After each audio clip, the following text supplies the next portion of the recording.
So yun nga ng mga kamakdin, ano? Nasa labas tayo katapos na mag-almusal. So ayan, yan ang harap ng hotel.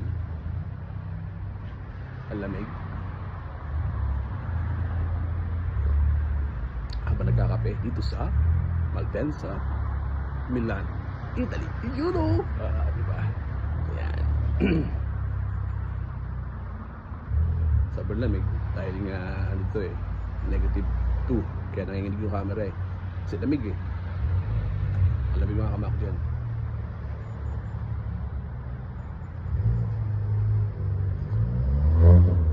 Tapos pwede mo, di ba sa atin pagka ganitong oras, mga bandang 5:30, 6 o'clock ng umaga, kaya dito mag alas 8, ano, ganito pa lang yan, malalang alas 6 ng umaga, dito mag alas 8 na ng umaga. Okay, so yan, kape tayo.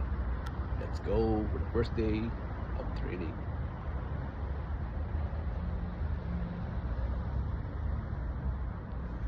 Coffee. Ito pala si Macjan Vlog ang nagbabalik. Follow for more. Thank you.